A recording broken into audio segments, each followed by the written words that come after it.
Hey everybody, it's the Dudes with Attitude podcast. That's right, your favorite collective of wrestling boomers are joined here once more to relive the greatest era in professional wrestling, the WWF Attitude Era. I'm your host, the good Dr. Legend, joined as always with the magnificent Brett Evers.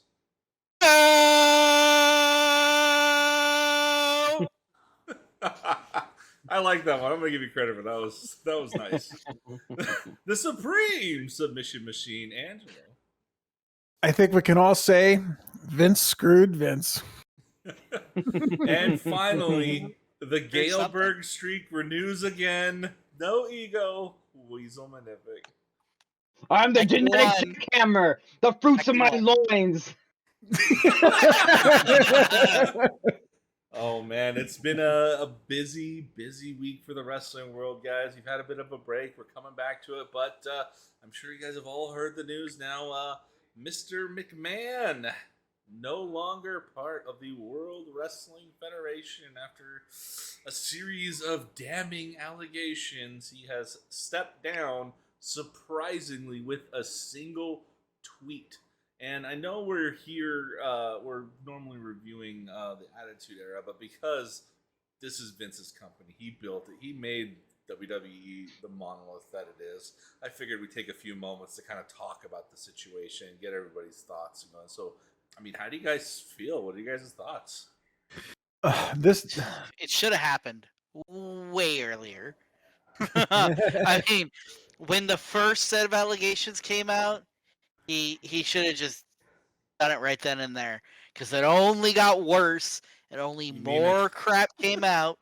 You mean and made him look even more like a dipshit and an asshole than he already is. You mean the first time back in 1986? Well, the first time that it was made knowledgeable. The time in 2006 in Florida. I understand it did happen longer ago. It just unfortunately is only coming out at this time. But what I meant is, once it became public knowledge, however many months ago, that's when he should have just left. Now, it was interesting that all he did was a tweet, because to me that says you really fucked up, Vince, because you didn't even go on TV. You didn't even release a statement. You literally did Donald Trump. And that's bad in my book, because that means you're not just guilty. You are so guilty that you're actually ashamed to show your face and admit guilt. Or he was so guilty that they were like, your ass is not even going to come on TV. You're done. Yeah, Don't even bother. And that to me is like the craziest part of this whole thing is I thought that Vince would be done with WWE the day his heart stopped beating. I never thought I would see this day. This is the biggest wrestling story since he bought WCW. I mean, this is huge. I mean, this has shaken the wrestling business, in my opinion. And I think for the better in some retrospects.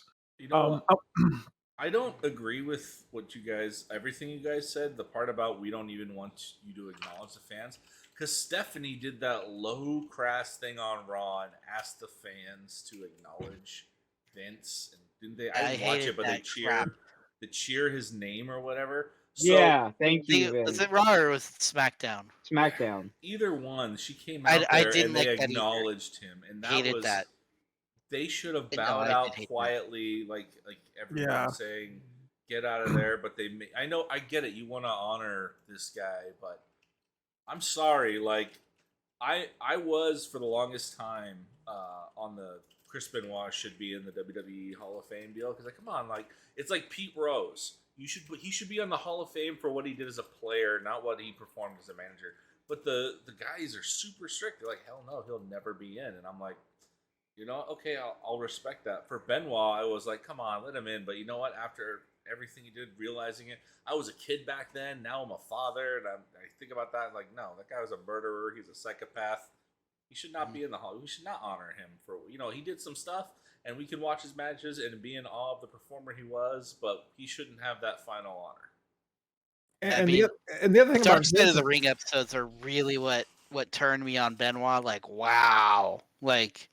I was the same. Like, he should be just on his wrestling in the Hall of Fame. Then I saw those Dark Side of the Ring episodes, and I was like, "Ooh, now I get it. Now I understand." And I was always against Benoit. I always thought that, fuck him. Even though I'm a big proponent of CTE and what it can do to people, I still think that it's not worth it to even try to address it. And in this case with Vince McMahon, I think it's pretty clear what he was doing. And I think I'm not saying that he's a horrible person, like the worst, most evil person on the planet, but it's pretty clear he should be out. And he needs to go. And it was that first story, once it got out, then it wasn't just like wrestling fans combing over it. You had national stories coming out about this stuff. It was the Wall Street Journal or the Washington Post. Someone was. If Vince never took this company public, he'd still be running it, but he had shareholders to answer to. And that's the problem, was that I think it ended up. At first, it was alleged that he paid for it out of his own pocket, and then they did an accounting check, and it was a $14.6 million out of and that you're fucking with the shareholders, and you can't do that. But if it was private, that's why I think the SEC and some other entities now are investigating it as well. WWE already said they had to go back and change their reportings for, I think it was 2021, 2022, and 2019 because of this shit that happened. They have to go back and they have to add it to their reporting. So it's going to get investigated. And I think that's real. And this is what sucks, is that's the reason he's probably resigned. Right, yeah. It's because they're going to go after him. And he had to resign so that they can go after WWE for the stockholders. The crucial thing that they're doing, and okay, this is my work. I work in marketing and press and public relations. The reason why he's out now, because every story that's going to come out is going to say Vince McMahon, former owner of WWE, not current. Yep. So he's was, but not no longer associated with. So it is a CYA situation here. It was, as far as chess moves go, it was the only move they could do because it would have royally screwed WWE in practically every market but Saudis. I'm pretty sure those cheeky bastards are cheering him on for what he did. Now, I don't want to trample on Vince. Like, this was his life. Like, if there was ever any one human being on this planet Earth that dedicated their entire life to something, it was Vince and WWE. So I'm not going to sit here and loathe the fact that he got fired and deserved it.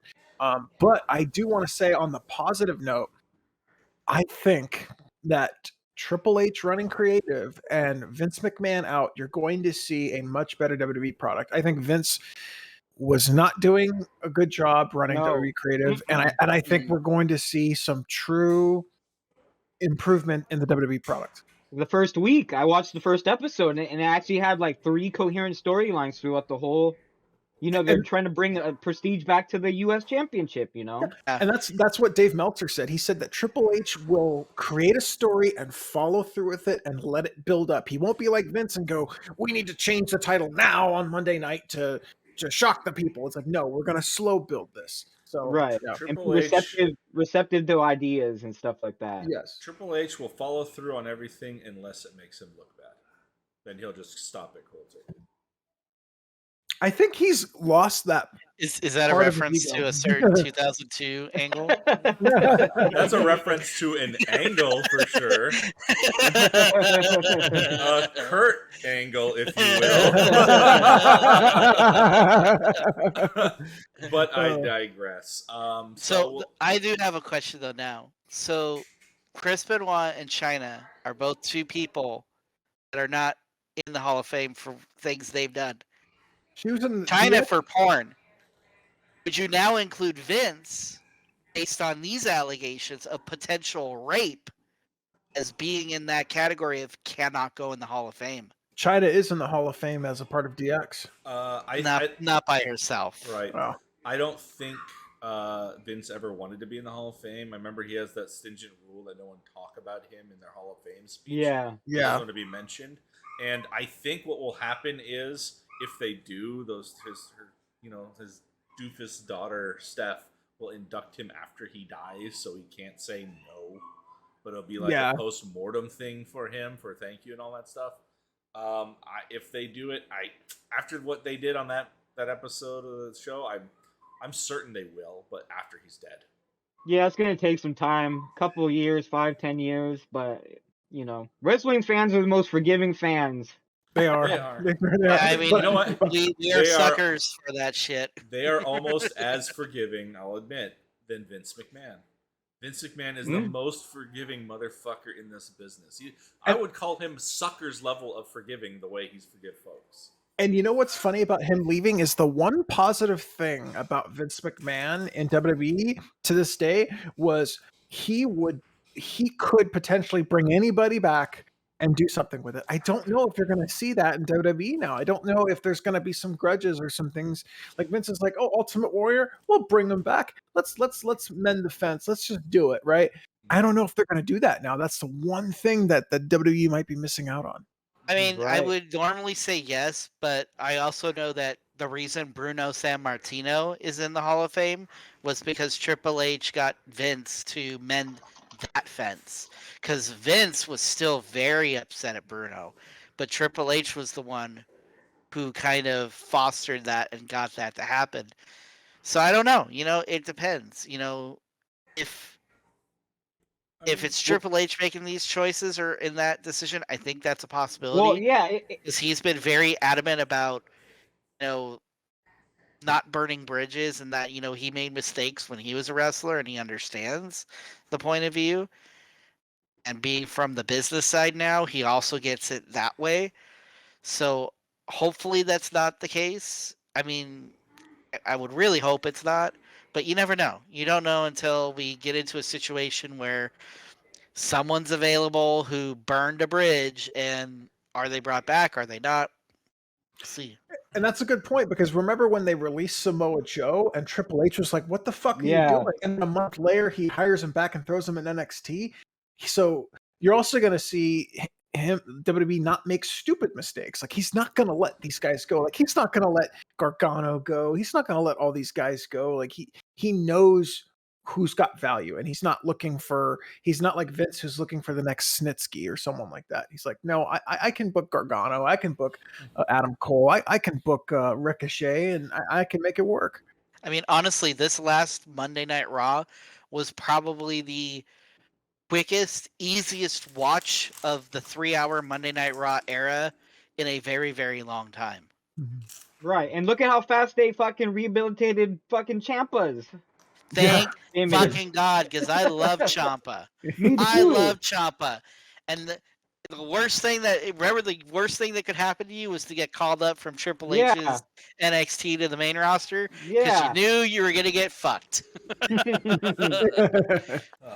Well, all right, guys. Before we move on to the main show, I bet you're asking yourselves, well, you guys did a Scott Hall tribute show when he passed.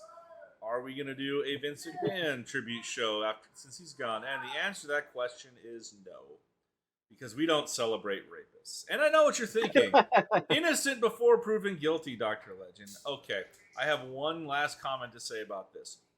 Think about McMahon and trials. When he was attacked by the federal government for the steroid trial, that motherfucker fought tooth and nail, spent millions of dollars in his defense to prove himself not guilty. And he was innocent. Yeah, he was, but he fought to prove that. Yeah. When these allegations came out, that motherfucker rolled over on his back to show his belly so fucking fast that there was no doubt in my mind there was some truth to them. I'm not going to say it's 100%, but that there's some truth to them. So, I mean, you got to... Unless those people come out and flat out say, hey, we were lying, we're sorry, blah, blah, blah, that's the way it's going to go. So, as much fun as we love to continue talking about Vince and, shoehorning him and blah, blah, blah, we'll blast him when he comes on, in these Attitude Era episodes, but the Vince of the current WWE era is gone, and maybe it may be the best thing for the product. So I think so. Maybe 10 years down the road, we'll do a dudes with post Vince podcast where we review every single Raw post Vince era. Post Vince era. Wow, that would be. What would we call it? The dudes with walkers? The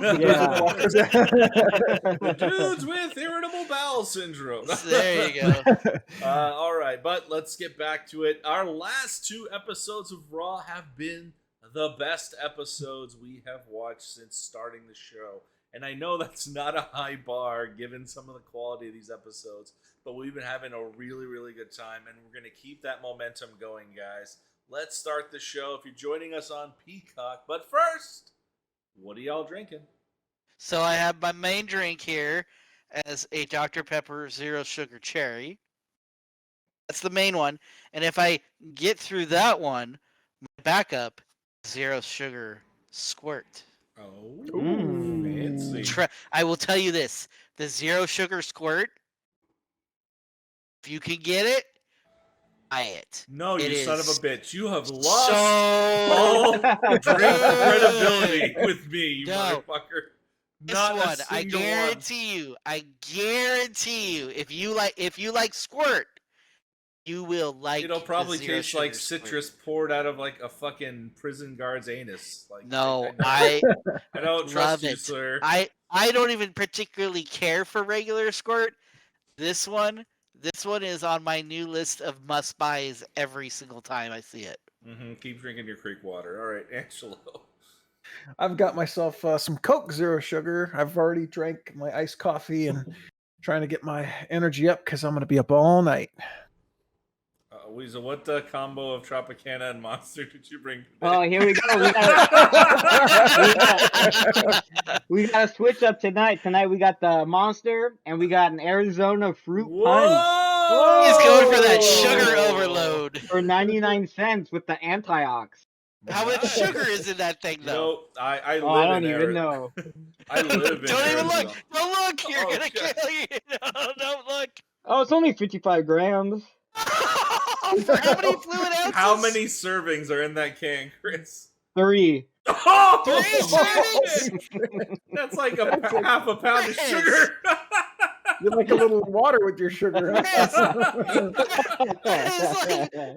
so much sugar. Well, I didn't create it. God did. So I just drink it. God didn't create that. I am drinking. I'm stepping away from the carbonated air beverages. I got myself a nice Zevia Cola. Yep. Oh. If you guys get your hands on it, I like the taste of stevia. A lot of people don't, but the Zevia Colas are a really nice alternative that don't have the sucralose and doesn't raise your blood sugar. I know we're talking like fucking boomers here. And Chris is trying to live like he's not one. Until I die. There's so much sugar. Sugar. Chris's liver is older than all of us put together. Yeah, oh yeah. If we put Why are you clapping for that? That's not a good thing. If we put Chris's liver in an MRI, it would probably look like Benoit's brain. CT in the liver.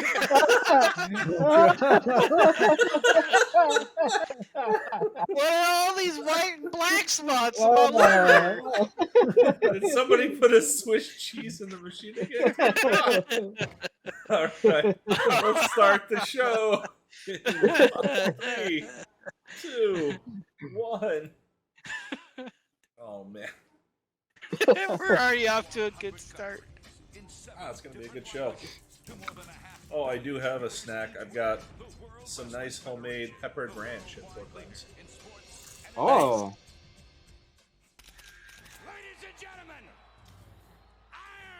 This is the episode you're thinking about, bro. Yes, it is. This is the one. It wasn't last week. An honor and a privilege to have you standing in a World Wrestling Federation ring. I'm just happy to be here. It's like they haven't brought this up for like 3 weeks. I don't remember They didn't them really bring selling it up last week, did they? Tyson so much. I must have blocked it out, but for me, Mike Tyson being in WWE was kind of like it was cool this moment, But after I was like, I want to see the match. Yeah. But this wasn't done for us. It was done for everybody who watches ESPN and ABC News and all that stuff. And they keep bringing up Tyson. Ooh, when's Tyson coming back? Exactly. And I mean, once again, like that scene of them, all he did was flip him off and push him, and in a scuffle that looked as real as it can get. And it's the highlight of the next quarter in WWE. Yeah.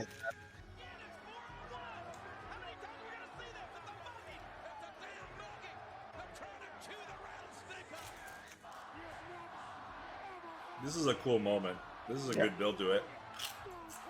Probably in every single episode that we've watched so far, this is like the best we've seen Shawn Michaels. In a promo angle kind of deal. His match is always pretty solid. I've always been a proponent that Shawn Michaels is overrated, but if there's one thing he does very well is play an asshole heel. He's excellent at it. Yeah. I don't think he's overrated, but I do think, surprisingly, his career from 2002 on was better than his career prior. 100%. Psychologically, yes. No, I think he put on better stories. He had better matches. Granted, he was younger and fitter and more like, he could put on longer, bigger types of matches back then.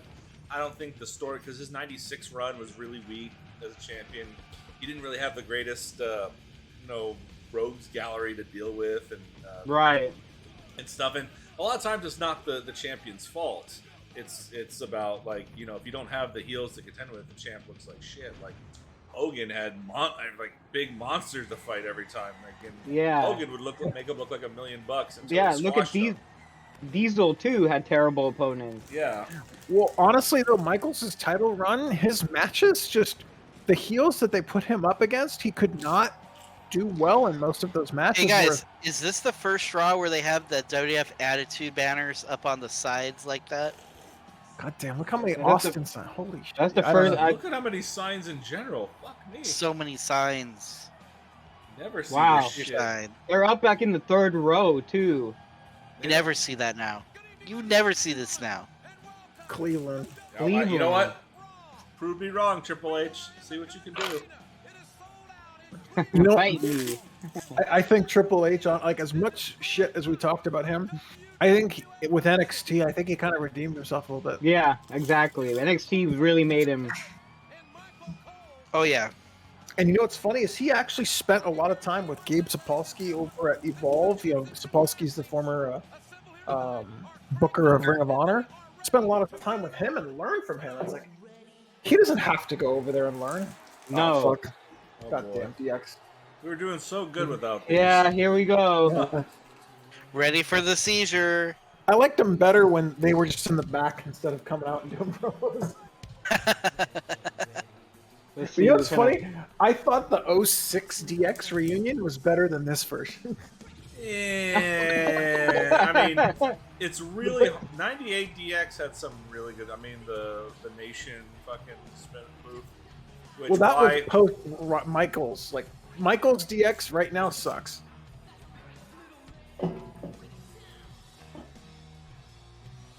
I will say his feud with Bret Hart during this time up to the Survivor Series thing was the best thing they've done. But the thing is, Bret Hart got such a good edge to him, transitioning off of his Stone Cold feud, because they kind of showed that Bret had that edge to him. He wasn't just this like quote unquote goody two shoes guy, which Bret really isn't. He used to be a tough guy. It's just he gets put in that label because of the fucking pink. But I mean, he looked vicious, putting Austin in the sharpshooter with a bloody face. Oh yeah, that was like I said, his feud with Austin elevated Bret as much as it did Austin. That's still my favorite match of all time, Bret Austin at WrestleMania 13. Really? Yeah, my all-time favorite match. That's a solid match. It's a good match. And those guys could go.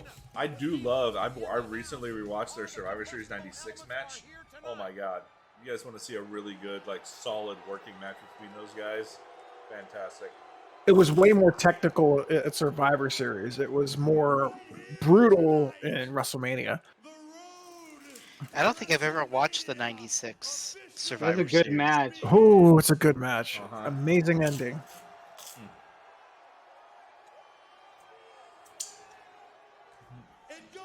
Someone, Luna's got a boner sign. God, I love this era. So parents, get your children's permission to watch. Because discretion.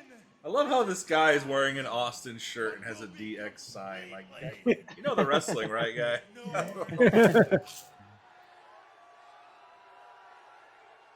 Which leads me to you, Owen Hart. Is this in me, or is it kind of weird seeing at this angle they're not doing a hard camera side right now? Yeah, it is kind of weird.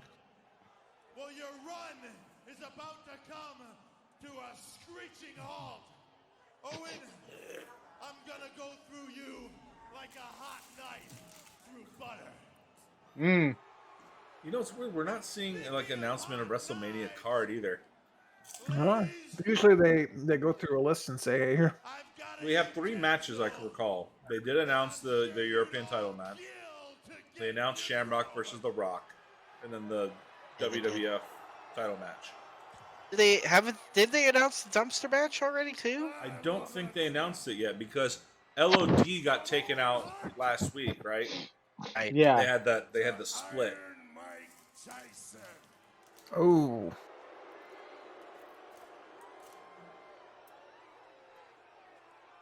Iron Mike, when you and your posse make it to the gun arena tonight. You know what was interesting about this whole thing? Like, was he supposed to be the ref and then they pulled it back to an enforcer?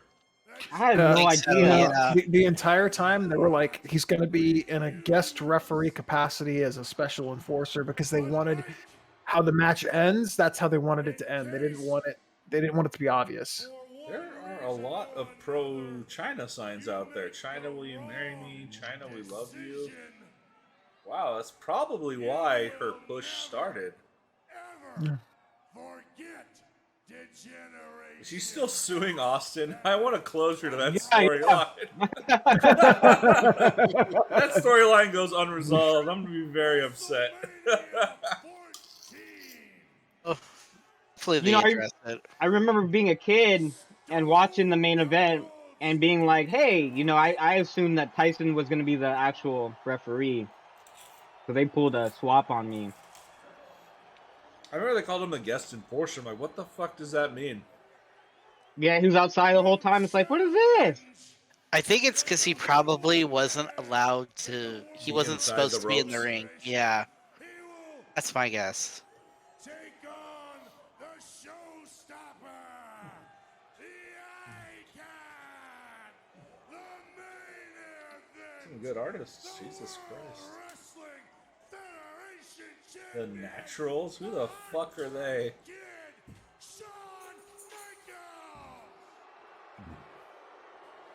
God, there's so many They're getting fucking heat. times. Crazy. Jim's mom. Hey Jim, if you're still watching this, we saw your mom. I would not do her.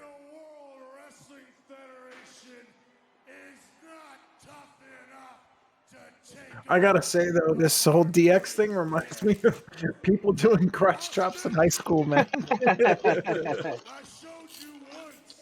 I will say that the crotch chop is a revolutionary cultural thing. Like, think about this. The movie Clueless came out in 1994, 28 years ago. And people who were born 10 years, 15 years after the movie was made, never seen it, will say, my bad. Oh, is that from Clueless? Look at, yeah, you had no idea. I had no idea that was from Clueless. I had no idea that was from Clueless. Bad.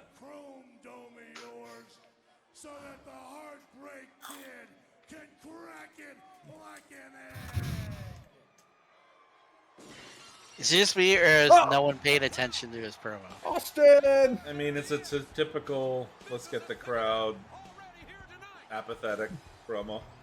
Wow. Is it just me, or does the banner at the entrance ramp look retarded?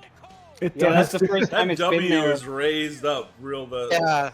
It looks I apologize for using the R word. It's just so messed up. Yeah, it's in bad taste. You call your friends retards when they're acting retarded. What the? What the? Whoa! What the fuck? I don't remember this. Neither do I. Holy shit! Because didn't aren't they wrestling tonight? They're wrestling tonight. I was like, didn't Paul Bearer call out Austin last week? Oh wow, I didn't know that. I forgot. Oh yeah, you didn't watch the episode from last week, Chris? Oh, I wasn't there. I forgot. That's why when we were talking about the Legion of Doom thing, and you were like, "Oh yeah," I was like, "You Well, watched the episode?" I thought I don't know, because it was like 4 weeks ago that last time we did it. So I was like, oh yeah, assuming that happened. It was 2 weeks ago. Yeah. Maybe 4 weeks ago for you.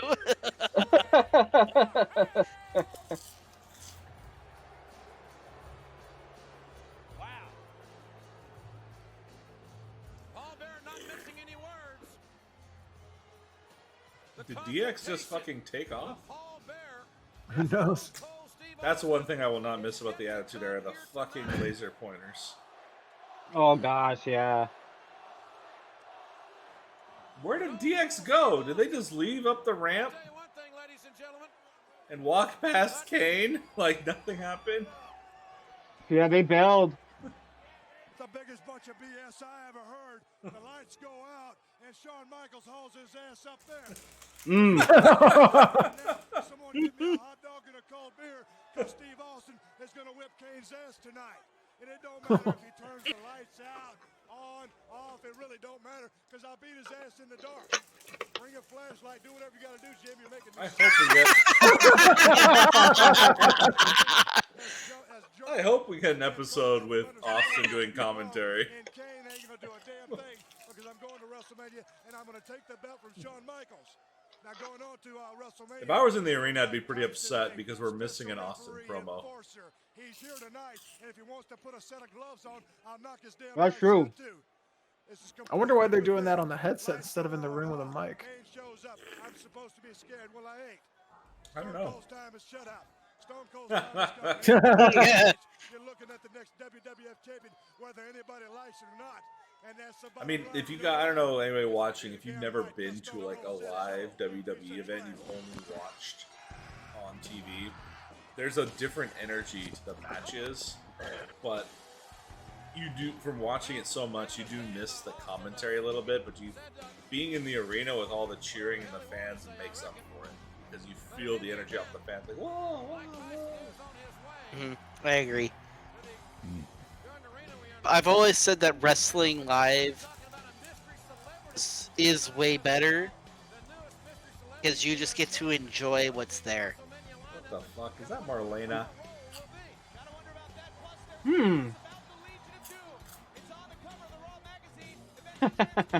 I remember that. I used to get the Raw magazine in the mail. Oh, I forgot to tell you guys. In a couple weeks, I'm gonna join the Four-Eyed Crew. Looks like I need glasses. Oh, look at that! Yeah. You got tested?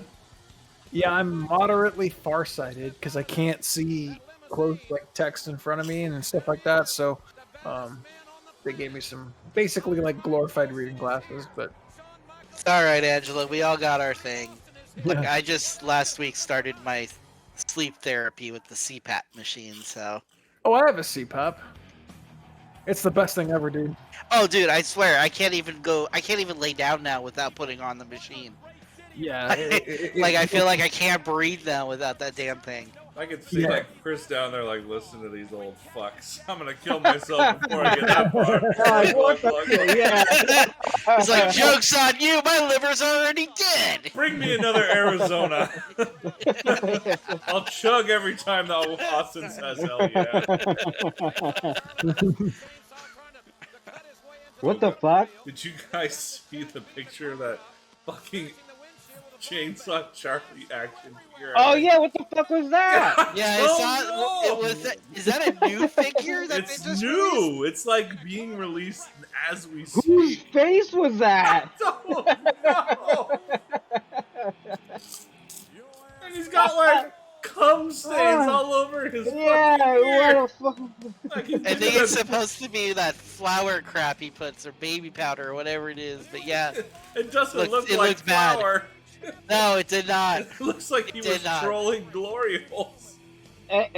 So you guys want And to he know fun? wears the pantyhose to keep his anonymity, just in case. So you guys want to know a fun fact? And Brett probably already knows, but last night on AEW they had a dumpster match with Billy Gunn and his sons, the Ass Boys, versus the Acclaimed. Actually, it was a pretty good dumpster match. It was a good, yeah.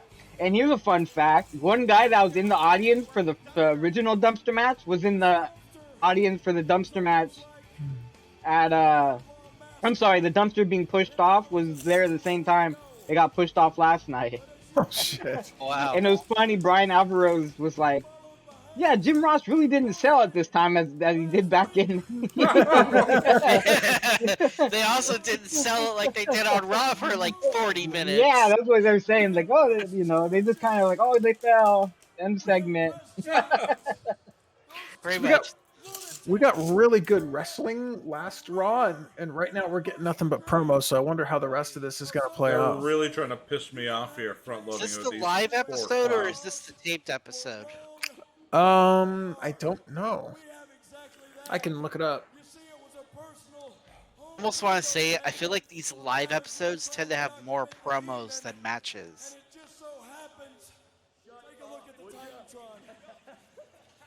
New Age Outlaw Cam. Oh, when they got fucking chainsaw and they're wearing these neck braces. I mean, that's always good heel heat. Anytime you act like, oh, I'm too injured, I can't do anything, to be a chicken shit, but there's only so much you can do. So that's what all these guys do. I've never been a big fan of the chicken shit super heel champion, like the guy that all they do is just run away or they escape or whatever, because it always They just cheat to win, or someone interferes and helps them win. it doesn't feel like the titles on them mean anything. Yeah. They just feel like a transitional champion. Charges have been brought. Jesus Christ. I can't see whether it's live or not. None of the results are telling me whether it's live. Of all the gimmicks that wrestling has done, have we ever had a lawyer gimmick? In WWF? In anything. AEW has the Mark Sterling. Like an attorney that wrestles, or just an attorney manager? Either. Yeah, AEW has Mark Sterling. Oh God, here we go As again. the attorney. Biggest fucking clown in all wrestling. Fucking Sudam Sudam. Oh, here it is. Sympathizer. Here's the match, guys. No, you can't do this. We want Flash Funk. That may be the only Flash Funk sign that's ever happened. We haven't even seen Flash Funk now for Man, Yeah, WWE did him dirty. Not since his blackface run-in. God fucking hell. What a way to go out. No, it's the Jobber Squad. Jobbers of Apocalypse. What a bunch of nerds these guys were. They must have been really fucking cheap. Because they keep pushing them on television. And we keep seeing them on there, and there's no stopping it. Marlins rule. Oh, because of the Cleveland played Florida in the World Series a few months before this. Yeah. These guys are wrestling in their fucking city clothes. Wait, they have the neck braces! Oh no. If they were really selling it, they should be out there being like, my neck. Yeah. Ah. I have a doctor's note. I have a doctor's note. The doctor's note. I want to see them take a pile driver and just die. At my job, if you get COVID, you get 5 days off of work, and I just can't get it. You know what? I get 10 days off work. I've been exposed twice now, and both times I didn't get it. I mean, Chris, and literally, that's the only time off I can take is COVID time off, because all my other time off's been used or is already being used. Chris, if you can't catch the COVID, I have a suggestion for you to catch COVID. Oh no, you didn't.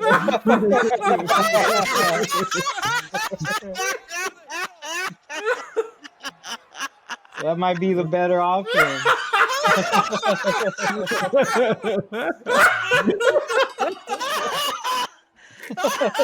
Oh my god! Damn, that was a bad segment. Look, it's over. was that the match? That was it. They chased them off. They got the win win. by Count out. DQ. Oh man! Count out. Oh. Ah, yes, the Lex Luger victory. Let's drop the balloons, guys. I was just listening to Meltzer and Figure 4 Online talking about the finish of that match. I how bad watched it that was. too. Yeah, I watched that. So that was the first pay-per-view my brother and I ever ordered.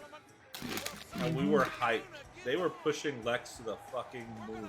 Yeah. They were. We thought we were going to see a title change. And we were super disappointed that it didn't happen. Poison. Up next. So here's a question. Oh, go ahead.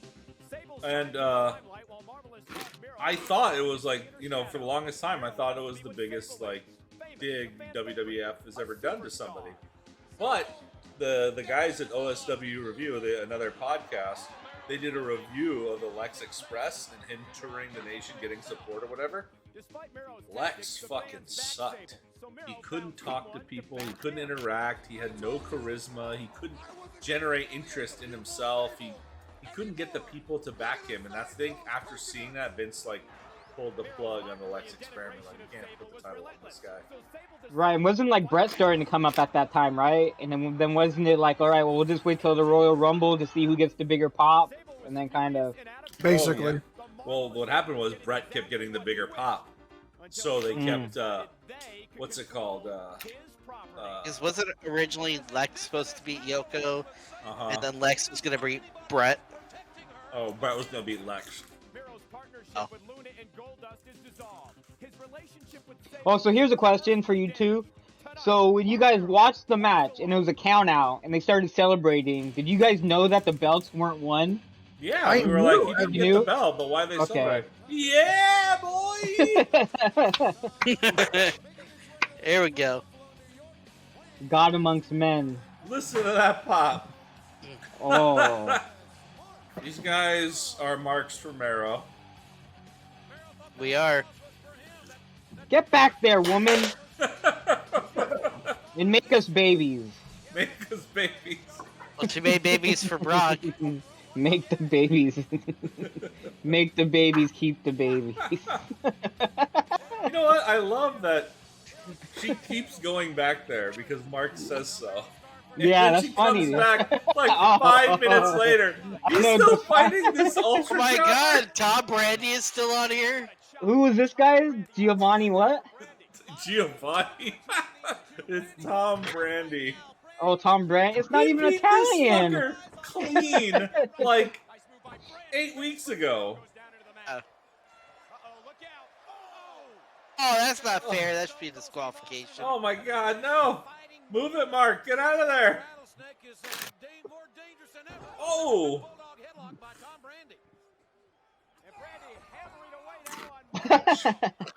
Finally, the first anti-China song. China is a man. Oh, Here we shit. go. Sit down. Oh! Looked a little dangerous. He fell on his feet when Mark landed. I was like, ooh. That did not look good. What's going to happen here in this environment? I mean, this is an electrifying There he goes. Uh-oh. What the hell? What's she doing down here? Man, I agree though, man. Like, I think Merrill just needed like a couple more inches of a push, and he would have made it to Rock level, I believe. I think the problem was Sable. That yeah, they're cheering her right now. Yeah, they were bouncing Mark's heel energy off her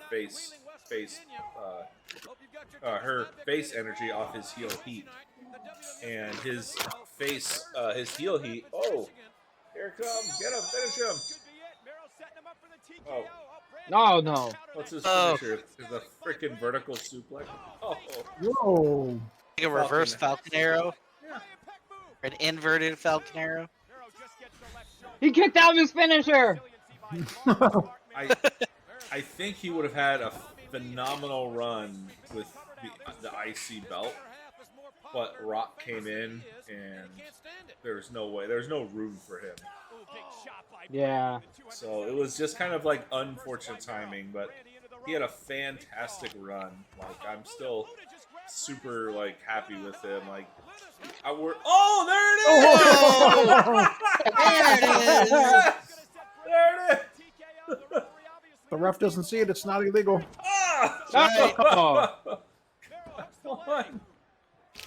And he wins it cleanly. Clean win. Jobber. I mean, he did beat a jobber, but... See, I like this. He's angry at her. He's like, you're not Sable. What the hell are you doing here? Oh my god!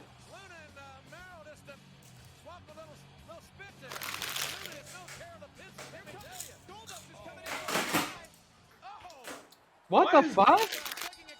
Oh, they're having a mixed tag at WrestleMania. They didn't announce it though yet. Oh, because they started like Division a couple weeks ago, right? They started having problems with the team. Mark main evented the last Raw, and it ended. Yeah, save him.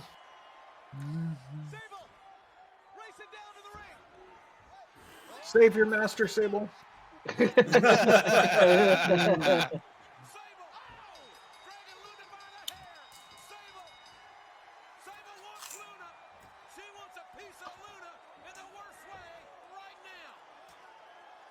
It's weird that this is like the second hottest feud going in WWF right now. You'd never believe it. I could tell somebody right now who's never seen a single sliver of the Attitude Era. I'm like, would you believe that Mark Merrill and Sable versus Goldust and Luna was the second hottest fucking that's crazy thing going on? Mark Merrill was on a podcast recently, and he revealed how he found out Sable was cheating on him with Brock Lesnar. You guys hear about that? Oh. They were together that long? Yeah, so when she went back to WWE back in 2003, that is when they... so this was back when you had like a simple passcode for your voicemail, and Mark had both passcodes because they had each other's passcodes, and he had a voicemail from Brock to her, and it was very explicit. So then he calls her out on it, and then she tries to play it off, and then when she comes home, she's like, I'm divorcing you, and just left. Damn. Yeah. It was that fact? Because he was not wrestling at the time. I don't know what he was doing, but then he says he kind of spiraled out of control, like drugs, and you know, it was a pretty hard time for him. I mean, I can imagine. Imagine our wives come home and deal with that shit. You don't expect it, and a lot of times that's what happens. Well, isn't it true too that like Mark? I think I heard another story where Mark Merrill was gonna beat the shit out. He's like, "Who the fuck is Brock Lesnar?" And then he saw him. And he's like, oh.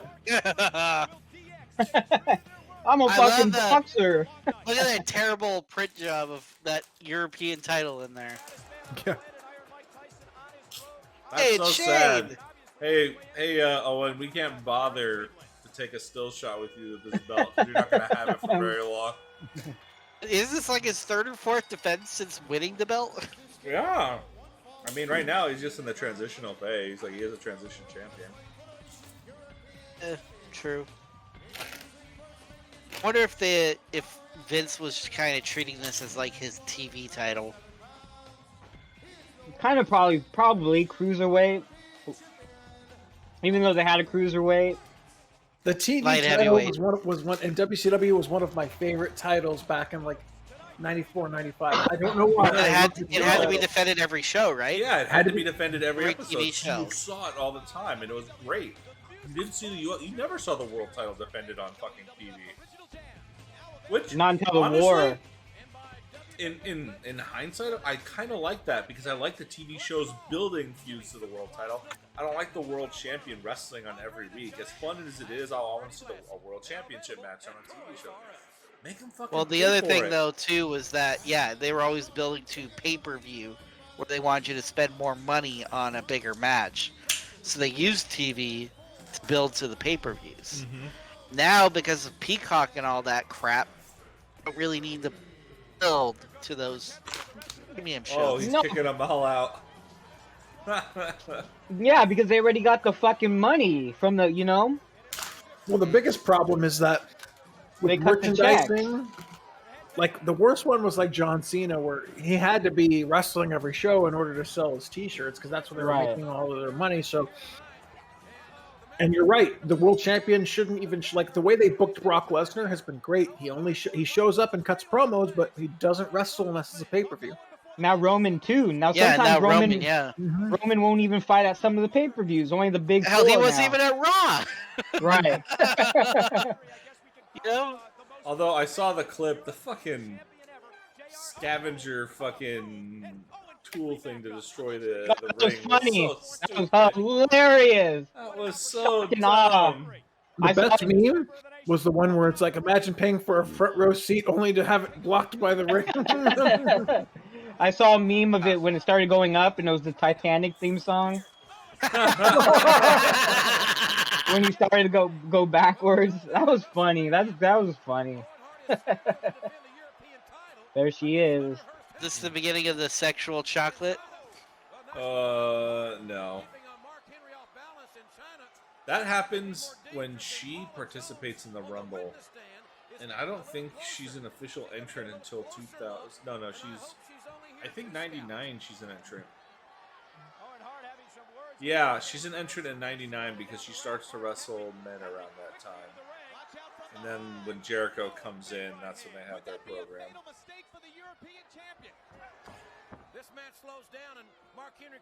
You know, it's weird trying to remember. Really, for me, I remember don't remember much of the 2000 era of the Attitude Era because I stopped watching it because Austin wasn't on. Which was a damn shame because that's when Kurt Angle did his fucking finest work. There's actually some really good angles there. And that 2000 without Austin and Taker were some of the best wrestling matches of the Attitude Era. I remember watching it, but I just do not remember at all. I remember bits and pieces, but nothing. Lots of really good wrestling on the show. Because remember, their roster in 2000 was stacked. I mean, they had everybody. They had Jericho, Guerrero, Angle, the Hardys, Dudleys. I mean, nothing but talent. There really weren't any well, I don't know. We're rewatching this to see how good or bad these things actually were. Was it built up in our mind, or just like, man, these guys matches are shitty? I know. I will say this though. I can't wait for the Dudleys to get here because I would mark out like crazy every time we would get tables. I think Dudleys were what, 99? Late 99. Late 99.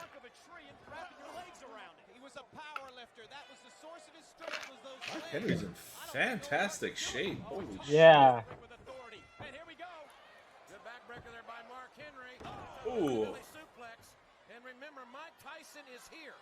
Was who trained Hardy? Was he trained by the Harts? Oh, not Hardy. Henry.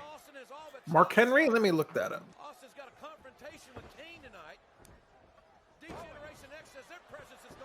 Oh, move.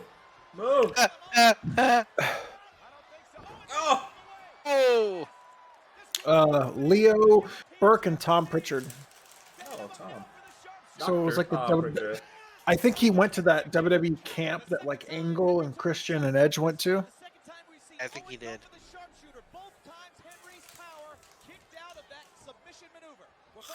They're actually giving him a lot of time this match. I mean, he needs to work, and why not put him in there with Owen, a guy who can really work for him and bump his ass off? Oh. Get him, Owen! Kick him in the back of the head! He's grinning too much. He is smile eraser. Here he comes, the arena slam! The arena slam. I don't think Henry's gonna take a fucking a sharpshooter. No, an enziguri. No. In a smile eraser. Call it a chocolate eraser. I always watch these matches and I see the drop kicks. And I'm like, Jesus.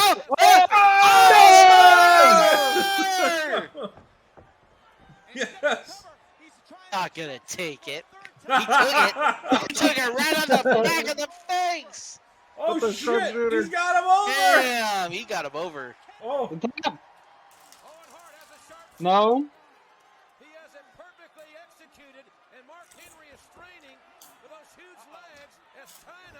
Straining. The evil China. The evil, the menacing. The evil doer. How right JR would be just 30 years later.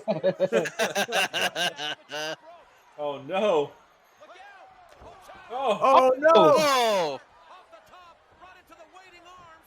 Is this move the bear hug? His finishing move better not be the fucking bear hug. I thought it was giving him a bear hug like Hogan gave Andre the bear hug. What the hell? That's way too quick. Oh my god, she's in there again.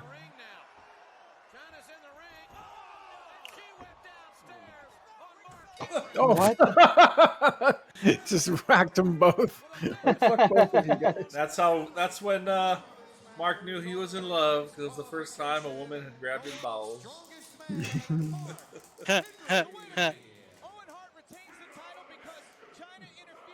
I mean, I didn't think Henry's gonna go down. Gotta kind of keep him strong here. That's why he never wrestled Shamrock when Shamrock was tearing through the fucking nation. I did it for The Rock. Oh, boo. It's funny Terrible. the way she looks. Her voice The way is she so talks. feminine. Like that fucking chin. I mean, she is as far as we know, a woman. So I haven't watching. Speaking of China, I haven't been watching it, but it sounds like they're pushing Rhea Ripley like China. Nah, I mean, what, like the sexy dominatrix? Like, what's her gimmick? Because she's like a big lady and she's been beating people up. I've seen. Well, she's a part of the Judgment Day group, so it's like the dark, evil, magic spirits and stuff. But yeah, she put Dominic in that move on Monday. But I wouldn't put what? Every time I see Kane in the graphic, it looks like somebody at Party City wearing a Kane costume. He doesn't look threatening at all. Like, Yay! Hey, where's Sonny? I know, where's Sonny? I would laugh if they put the match in like the bottom corner right here and they just showed Vince and Tyson talking.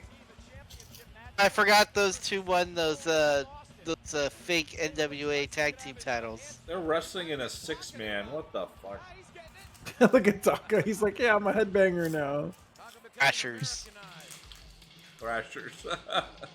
That's just as silly as the FTW belt, I feel like. Yeah. FTW belt? Yeah, the one from Taz. Yeah. Well, I mean, it's not. These belts are technically a sanctioned belt, so there's that's weird. a difference. The FTW is the belt is basically I mean, all belts are props, but FTW more so than any other belt is just a prop You know what? to help get people over. I don't know if you guys. I know you guys have seen it, but I don't know if the viewers have seen it. I posted it in our Facebook group.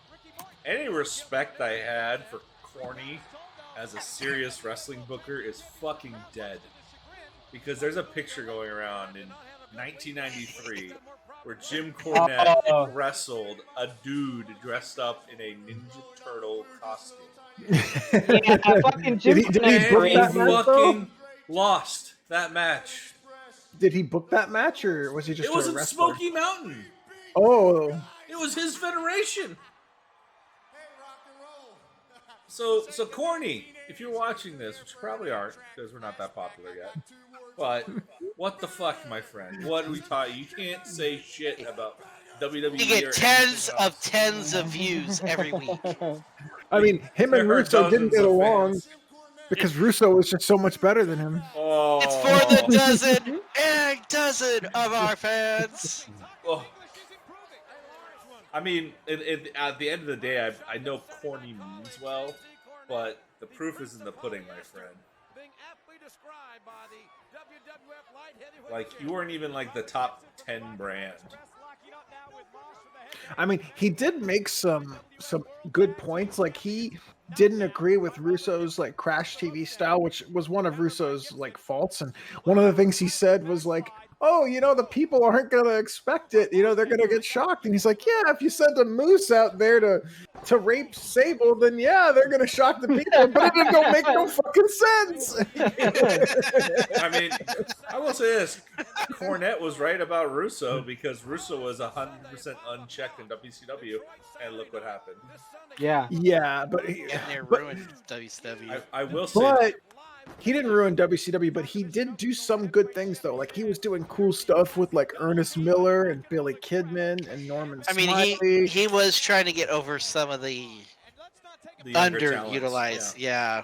But the problem was, he spent so much time watching Vince be Mr. McMahon and taking that character and evolving it, and he was like, "I'm gonna go to WCW and I'm gonna be that." And no matter how much he tried, how many millions he made, Vince Russo will never be a Vince McMahon. Because at the end of the day, you want to see Vince McMahon get his ass beat. And Vince McMahon, when he does it, is hilarious. It's entertaining. You get a kick out of watching him get his ass kicked. With Russo, he's just a dead fish. He can't sell. He can't work. Not like... What the hell? Oh, thank God! This fucking that came in the ring to hit. This appendix of a match is over. Thrasher dude. Somehow the Thrasher dude got the racket and hit the other one. Oh my God! We're almost. And of course, it's weird because it's Kevin Dunn in charge, and somehow they missed that shot under Kevin Dunn. Did you?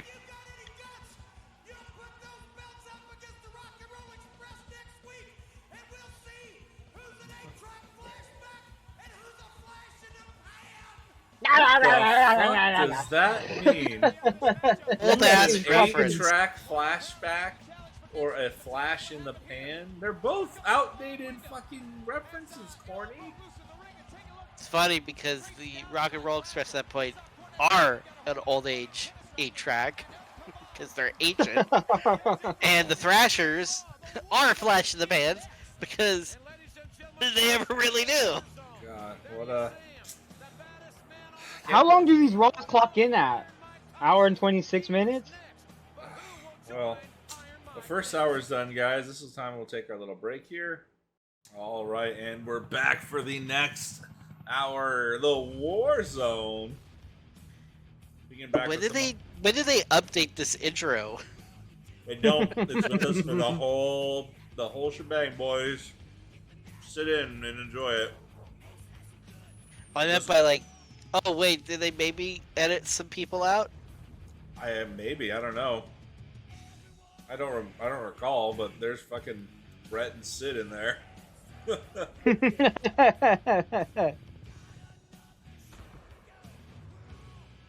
can imagine Vince's cheap ass.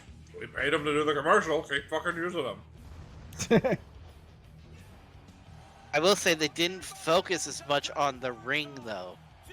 Well, the Raw's War focuses on the ring. And this is on the fucking fire and explosions.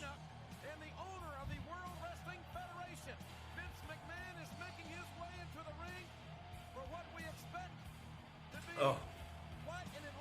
I haven't seen Vince since the incident. which is weird. He hasn't been on. Which well, is just weird. a little part. I'm remembering seeing him so much, like every fucking week. I'm gonna get Austin this time. It's almost like a Monster of the Week television show. How Austin's like, what is our plan gonna be to get Austin? Is this basically where he really starts the Mr. McMahon character? It's the first Raw after Mania. Well, he actually, somewhere, I don't want to spoil it, but somewhere down the line, he talks about if Austin were to become champion, it would be a corporate nightmare. Public relations corporate nightmare. Nightmare, yeah. Well, I guess who's the corporate nightmare now, Vince? Triple H should come out there. If Vince McMahon is still in this company, it would be a public relations. And then McMahon come out with a shaved fucking head. Dude, how awesome would it be the first show after Vince was gone? Bret comes out and goes, Even better. Vince puts on the Mr. America mask. Yes!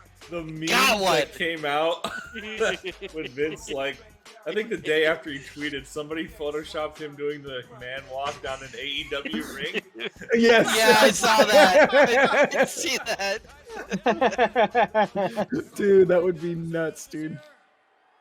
New general manager of Dynamite, Vincent Kennedy McMahon. Somebody like Stone Cold Steve Austin going to enforce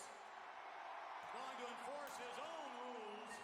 It's so weird how little of Austin we've seen, at least in a wrestling capacity, or other than just talking on the microphone. He's maybe been on the show. His promos have been no longer than 2 or 3 minutes each.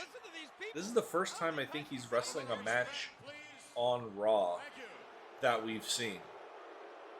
That's what it's all about, is respect, and indeed Respect. Yeah, it might be. At WrestleMania, with you the enforcer, Mr. Tyson, who do you believe will win the match? What does being an enforcer have to do with who will win the match? That's the dumbest question Vince could have asked. People keep talking about Vince being the super genius. I'm on it. Like, if you look at the fucking bottom line, he's made a lot of money, but he's made a lot of stupid fucking mistakes too. I know what this is now. No, this is the thing Angela wouldn't shut up about last episode. Now it's like, feels like, oh, it didn't happen. Well, yeah, it's probably happening next week. Yeah. Look at Tyson. He ain't backing up. Man, you just lost control.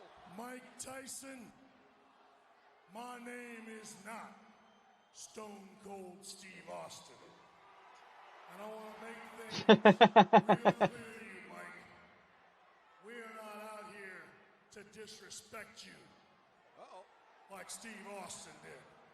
That's not Degeneration X's style. I thought they did antagonize him. But what our They kind of did. is, Mike, is to call people out face to face.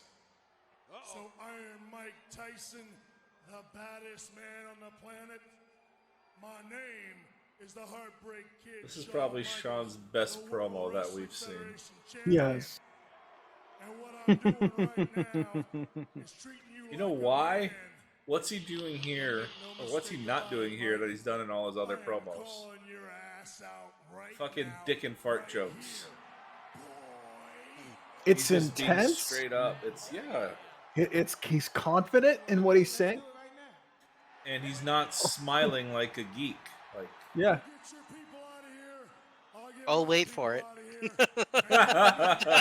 out of here. I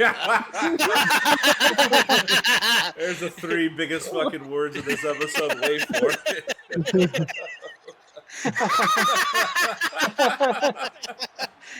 I was gonna. Congrats, Brett. You just named the episode.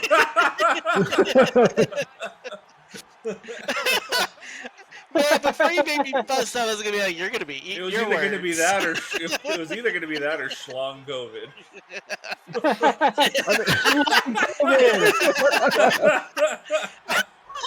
I think "wait for it" is more appropriate. I remember watching this and going, "Oh my god, they sold this so fucking well. Look at this, like, it looks legit." Well, yeah, I know. Here we go. Wait for it. Wait, I gotta get you on hard camera. Oh, no!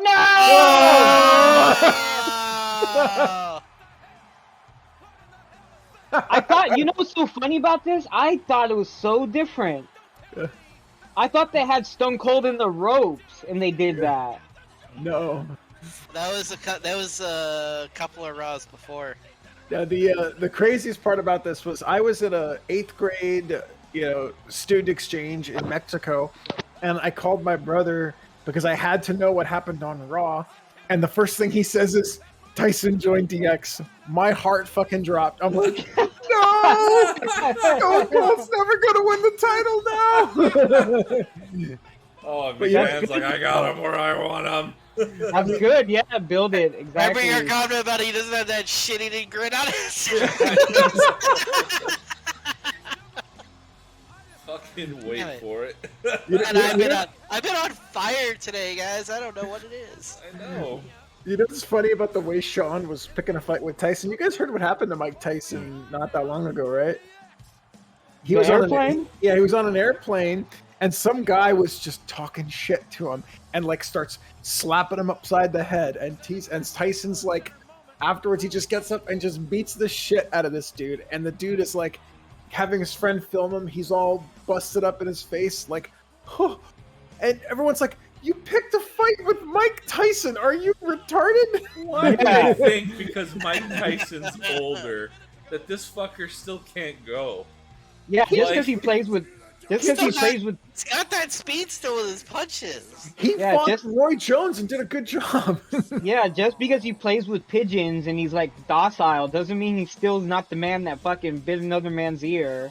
Yeah. We gotta remember, this is the guy who had the Mike Tyson mystery cartoon show, and I'll never forget. We were watching. We all watched, except for Bret, the first Hangover movie together in theaters, and Tyson showed up, and I think he was. I don't remember him being in the trailers. I remember the tiger being in the trailer, but not Tyson. And then when Elms is like, when he knocks out, knocked out Zach Galifianakis, and they're like, "Whoa."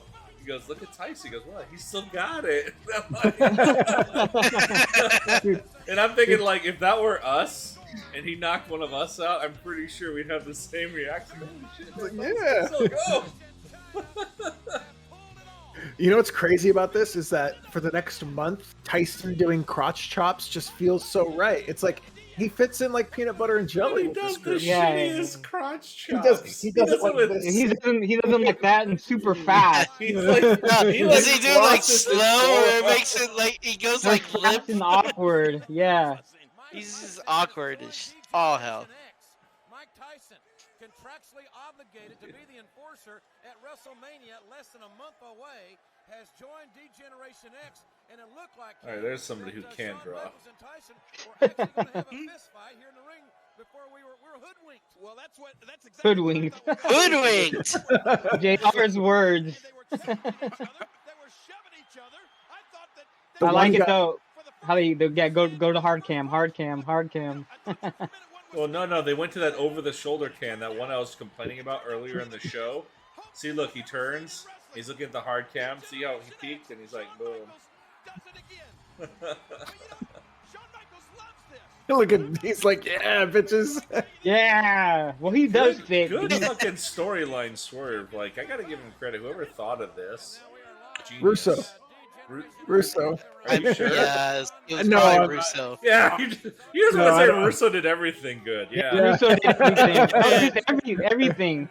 Look, in the matter of a couple of minutes, they've already put a crappy hat on his head and made him look just like a DX t-shirt. Yeah, Steve Blackman! Hey, Blackman! Head cheese. Head martial artist. You know what? Of all the Titantron things that people had, no one could be worse than Bobby Lashley's original title, Titantron, where it said hard-hitting and soft-spoken. Like, what? Yeah, look it up. And I'm like, I bet you Paul Heyman was seething when he saw that. He goes, "You can't kill them! That this guy is soft-spoken!" Yeah. Just make him hit hard, and that's all you have to do. You know, for like, I want to say 3 months, Sid Vicious was in ECW, and Paul Heyman booked Sid Vicious the only way Sid Vicious could be booked. He just walked out there every time and just powerbombed people through tables. That's all he ever did. Choke slams, powerbombs through tables. Over like a son of a bitch. You mean he didn't ask him to fucking do a mafia kick off the top? Oh, God. My leg instantly started to hurt. You know what's funny? I get phantom pains just thinking about that spot. I think they've edited that out everywhere because I can never find that clip. This is on YouTube. And nobody talks, like, you know how people are top 10 biggest botches or whatever. Most people don't even talk about that botch. It's just too brutal, man. Who thought that was a good idea? Vince Russo. We're gonna God damn it. God damn it. Everyone's on fire this week. We're gonna put him on the top rope. You're gonna fly, kid. Sid, you've never been on the top rope before. We're gonna put you on the top rope. You're gonna kick him in the face. It's gonna be a devastating move. They'll never expect it. Never expect it. The ultimate swerve, bro. The ultimate swerve.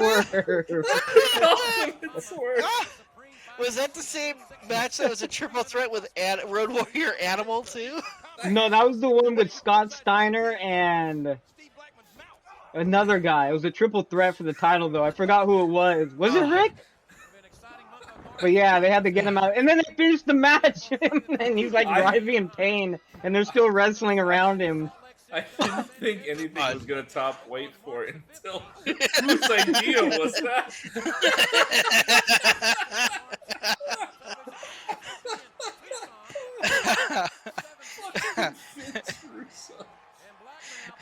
Wait For It was pretty good.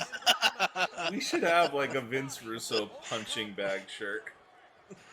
Oh my God. We have a lot of memes on this podcast, man. Yeah, we really do. We've only been around for so long. With so many memes. Or like Russo with like RVD's thumbs and he's wearing a shirt that said whose idea was this.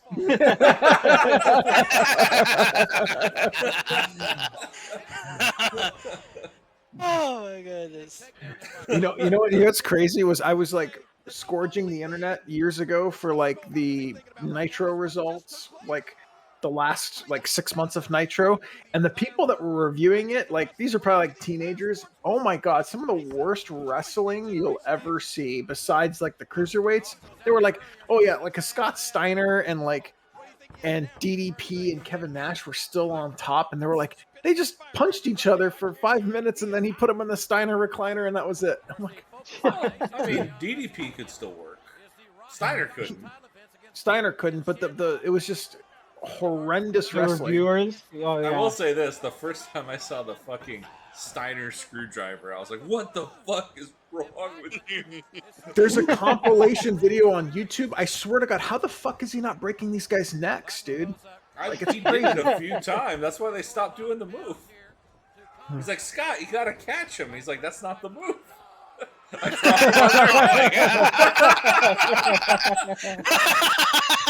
how I pin them. They said you're breaking their necks. He goes, yeah, they can't kick out if they can't feel their legs. Oh my God. I'm the best. I've already done the math. Steiner math? Oh, here we go again. Oh my God. That if there's one thing that TNA gave us that was somebody golden. took a Dominator. Ooh. It was golden, it was Steiner math. Steiner math, yeah. Oh, he has not perfected the rock bottom, that's for sure. Is Ken Shamrock supposed to come down? Oh my God, this is it! This is it! Holy shit! I forgot about this. Oh, I remembered it, but I never knew when it came in. Is this what I think it is? Yes, it is. No, I thought this was lost to time. Everyone talked about this legend. Oh my! Oh, it's not it. Oh shit! It's not it. Aww.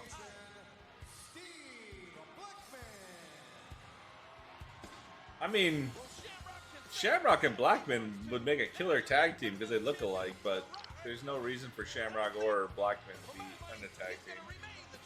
They're pretty over as single stars. They literally are like twins. And, like usually, like you get put into after being singles, you get put into a tag. It's like a downgrade. I don't know why Vince McMahon hates tag team wrestling. I mean, you think about it, but you understand in the early 80s, most of his main events were booked as 2 out of 3 fall tag team matches. He used to love that shit. He used to book nothing but 2 out of 3 fall tag team matches for some reason. And then he stopped all of a sudden. He was just like, I don't like tag teams no more. Well, I think, and I want to say this, it may be Shawn Michaels that did it, because Shawn Michaels started the first tag team breakup angle where it rocketed one guy to the top and the other guy goes down. And so anybody who gets, oh, hey, you're a new wrestler, we're going to put you in a team with this guy, you're going to do this. All they're waiting for is their rockers breakup moment where they can break out and go on their own. And tag teams have become, like, there's no prestige in being a tag team anymore. Because there's not. Who's this guy? Oh, it's because he left Corny, remember? Oh, Chris, you didn't remember this. Cornette, they broke up, so Jeff Jarrett went on his own. And he's back at the... Does he no longer have the NWA North American Heavyweight Championship? Who knows? He's the fucking JL shirt. Oh, that's his new manager? Double J is back.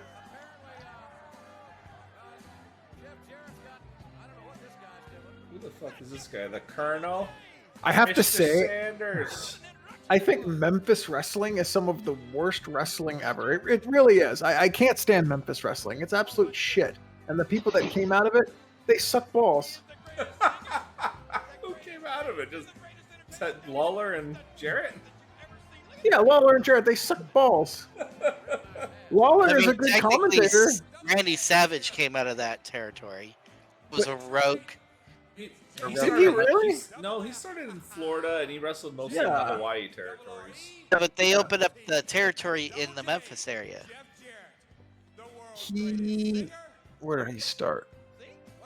Started 1973, Georgia Championship Wrestling.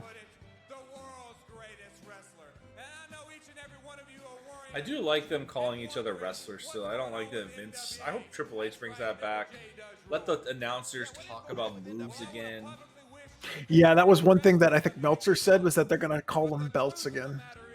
Because they call them belts in boxing and UFC. Well, even Michael Cole, they let him loose a little bit. Like, he was like the fans instead of the universe. Yeah. Some of the weirdest shit. The only thing that Vince McMahon didn't like that I agreed with him is he didn't like calling fans marks. I mean, you said earlier on the show about Vince McMahon dedicating his life to wrestling, and I get it. He did put in a lot of hours of product, but he also put so much time and effort into getting away from the product. He was trying so hard to get out of the wrestling business that he would do anything to do it. He tried the XFL. He's put every single one of his fucking wrestlers in Hollywood that he could. I mean, he's still milking the money off. The Rock owes him 20% of his fucking check after every fucking movie, so. Really? Yeah, that was the deal. Oh, wow. Oh, did you actually? I forgot to mention this. When UFC was sold for $4 billion, Vince McMahon immediately started trying to get people to bid for WWE and buy WWE out. And he would still stay on as like creative director, but he was looking for a buyer back then, and now it looks like it might get sold in the next year or two. Well, I mean, is it going to go private? Are they going to like consolidate and take it to a private company again? I mean, with the Saudi deal, they're still making money hand over fist. I mean, they might get $10 billion for WWE. I mean, WWE's for $10 billion. Somebody knew Flash Funko's going to be on the card and had a sign ready for him. Wow. I thought he was like pissed off at the whole blackface scandal thingy. I mean, he did tear ass into Dustin for it. Jesus. Well, they needed a fucking jobber for this match, sadly. Oh.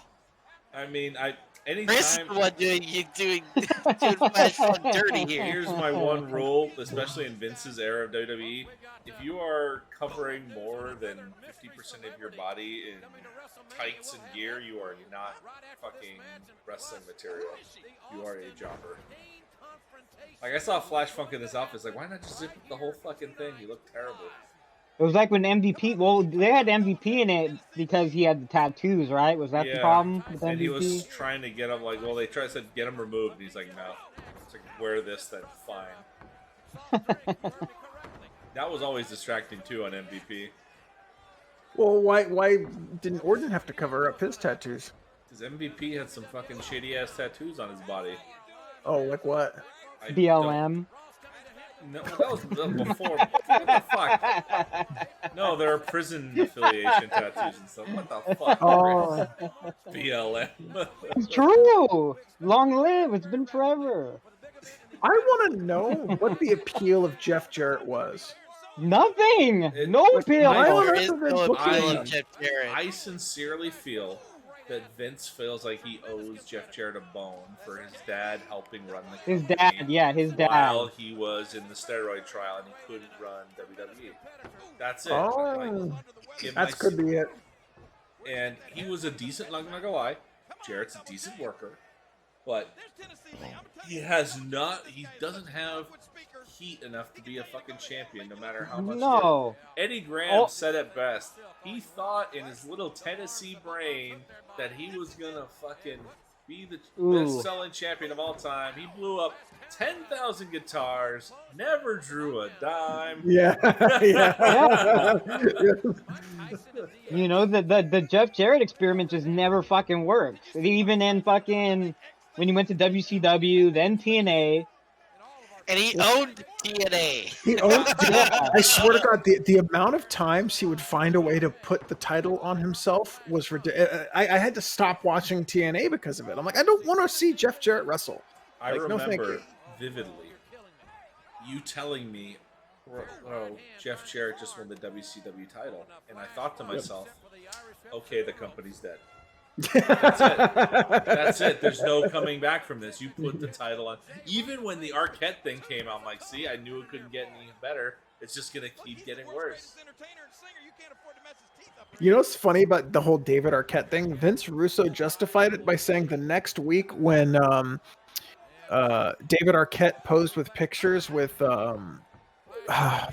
was the 3,000 Miles to Graceland movie with Kevin Costner. They posed with the WCW World Belt and got on, I think, People Magazine with it or something like that. And he was like, "Oh yeah, that was worth it for it was worth it for that exposure." Terrible idea. Even that Arquette, was a horrible idea. Even Arquette kind of didn't want to do it. No, and they begged him to do it. They kept telling him it's gonna help the business and it's gonna help him out. I don't blame Arquette for that in the fucking slightest. He was booked to win the belt. I've never seen anybody submitted with a finger four. That wasn't Ric Flair. Yeah. I mean, to me, I think there are some finishers that belong to wrestlers that you should never take or use or whatever. And as much as the stunner belongs to Austin, the figure four belongs to Flair. Well, Kevin Owens tries to do the stunner, and I still don't like it. I mean, think about it. Jarrett does Flair's strut. He has Flair's submission move. That's the Jackie Fargo strut. That's not Flair's strut. Oh, well, Flair made it famous, so. I admit it. It was love at first sight. Oh, is this Marlena? No, I thought it was, but she sounds older. Is this one of Vince's victims? Linda?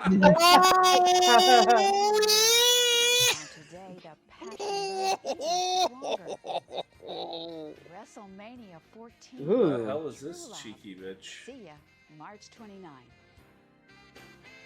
Jennifer Flowers? Who's that? That name sounds familiar, but I have That's no like a clue. C-list celebrity. Who is it, Angelo? Look her up. What she was Jennifer in. Flowers, yeah. Yeah. If your first link is Pornhub, fuck. Yeah, I've never heard of her in a single movie. Author, singer, model, and actress.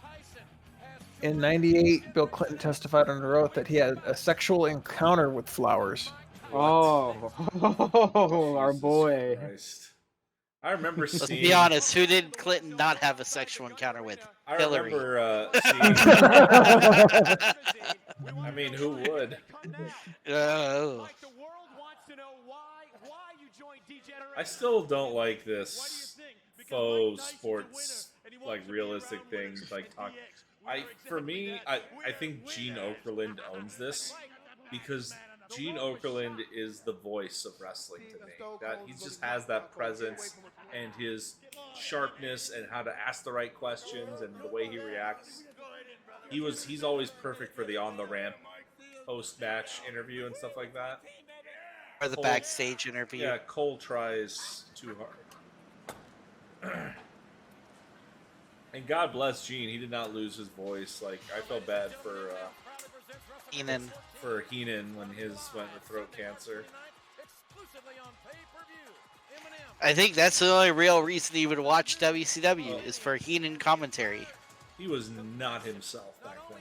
It was like, I tried watching him like, this is not the Heenan I know and love. He just didn't have like he knew the company was in the shitter. He just didn't have it in him to like sell it like he used to. Have you guys seen Top Gun Maverick? I haven't. Don't spoil it. Oh, you haven't? But okay. Yeah, don't spoil it. I haven't seen it yet. Good. I heard it's really very good. It's my favorite movie of 2022 so far. Mine's Doctor Strange 2. Get the fuck out of here. That's Evil Dead. Doctor Strange 2 wasn't bad. I don't think it was that bad. I actually don't think many of the Marvel movies were that bad. I'm sure it was a fine Evil Dead movie, but a Marvel movie it was not. It had fucking Scarlet Witch in it. And Doctor Strange. You literally just are proving Louis. You know what? The only thing I liked about that movie was just fucking Elizabeth Olsen. She's just so hot. Get the fuck out of here. She's pretty attractive. The funniest thing I heard about that movie was that Scarlet Witch killed the Illuminati in order of privilege. Pretty much. Actually, well, she technically kills what's his face first. Well, that's what they get for not listening to Doctor Strange when he says don't do it. Oh, spoilers, by the way, guys. I don't think anyone cares about Marvel movies anymore. What was the last Marvel movie you saw, bro? I think it was Iron Man 3. No, or maybe the first Avengers. I'm not sure. You've never seen Guardians of the Galaxy or any of those other movies? Oh, I did see Guardians of the Galaxy. I did not see like that Endgame. No, I know what happens, but who are you? I don't have. The only reason why I saw those movies was when I was living near my brother. I don't live him no more, so I don't have anybody to watch him with. I did see the Batman movies. You know what I do though is I watch the movies, and then I go home and I watch the YouTube videos. So that's like my new Louise. That way it gets explained to you. Yeah, you know what I did finally finish the Star Wars sequel trilogy because I couldn't do it. Oh, they were so bad. They're so bad. The second one was good. That one. Get the fuck out of here! The second one was good. Okay, I did like the second one. It was the best right one. The story, no, but if as a standalone movie, it's pretty good. Is that the one where they killed Smoke? The first opening scene, they drop bombs from space. Let that fucking sink in. They try to use a bomb carried by gravity in the vacuum of space. The movie, you gotta just suspend disbelief. Get the fuck out of here. It's not a fucking jet engine, Jesus fucking Christ. I swear to God, I think you know it's fake, Johnson read the vague description of Star Wars on like a back of a cereal box because, oh yeah, I could direct that. That's no problem. I can direct the space movie. You know what's hilarious though? J.J. Abrams' Star Trek movies were like 10,000 times better. Oh yeah, they're great. Absolutely. So Legion of Doom broke up. He had more control over those movies than he did over. I'm pretty sure J.J. Abrams actually was going to walk off the third movie because he said, "I'm not even directing this movie anymore." So who is in charge of all this crap? It's the executive Kathleen Kennedy. Yeah, whatever her name is. Oh, she's the one that basically wrote the movies. Well, she's basically she's like the direction of Star Wars. She's like the She's the Vince Russo of Star Wars, Angelo. Let me just let that sink in. She's the creative director. Whose idea was this, Kathleen? I'll say this: the Disney Plus shows have been pretty good for Star Wars. I haven't watched them. I'm almost done with The Mandalorian. I was thinking about starting Obi-Wan too. But the Mandalorian, dude, finish the Mandalorian. Don't even finish the Mandalorian, and then the last episode of season 2. Oh, so good. You were gonna mark out. Angela. Is all I'm gonna say. Really? Obi-Wan's good as well, though. Just watch it, please, and tell me when you're done. Yeah. Then you might as well watch the Book of Boba Fett because it's basically like season 2.1 of The Mandalorian. Yeah, I have to say though, like having Disney Plus, I think I've saved so much on movie tickets because it's like, okay, I don't have to watch the Marvel movies anymore. Just wait for it to come on Disney Plus. Yeah, that's what I've been doing. The only Marvel movie I went to go see was Thor: Love and Thunder, and that's because you guys are crazy. One of the buddies I'm with wanted to go see it. Kind of I'm on your side, Chris. My wife loves the Marvel movies, so we always go out and see them. See, that's what sucks. The fiance is not that interested in like movies or TV, which in essence is great because it means I have freedom to watch what I want. But it also sucks because it means I have to go find people to go see things in movie theaters that I want to go see. Well, if you're still working offline, my friend, come on down to Arizona. We can hang out. Yeah, I mean, I just need Wi-Fi. My manager has literally said, he said, I don't care where you're working from, just make sure it's got Wi-Fi. I've almost got my brother to come down here. I was trying to, but when my wife gets back on nights, it'll be easier because she can just work after. Ooh, he just got super kicked. No fucking, they're not even gonna have the match.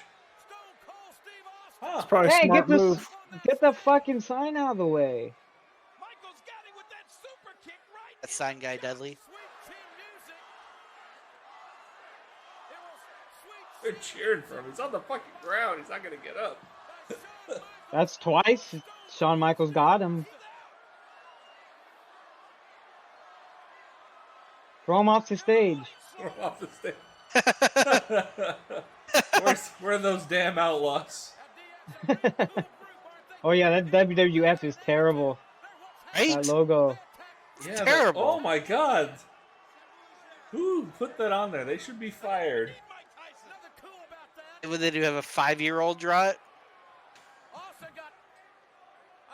walks through the curtain. Let's take another look at it here. I didn't even see where he was going. Apparently, Helmsley was on the stage. Yeah, look at that. Oh. Ugh. It's a hell of a bump to take too on the fucking. God, that is unforgiving concrete or steel. I mean. And Stone Cold walked right into the sweet chin music. Look out! Oh shit! They're still gonna wrestle, or oh no? Oh. Well, folks, we're back live here in the War Zone in Cleveland. Oh, it is live. Okay. We know that D-Generation X has left. It did feel like a live show. Yeah. Lots of talking. And apparently he's torn up the whole backstage area. Austin is still searching for Is Kane still waiting in the ring like, my match? How come Austin has not been counted out yet? They ruled it a no contest, I think. I mean, he technically never makes it into the ring, so you can't really start the match.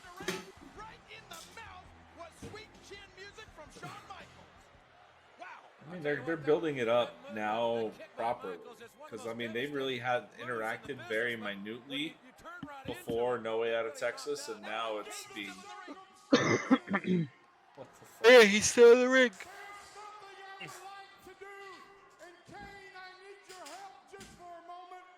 What the Would fuck? you please go out and get the bell? The mail? The bell. Bell. Oh, The mail? Kane, get the mail for me, please. Why do we even have closed captioning? I forgot you're farsighted. Oh shit! Oh. Was that CM Punk?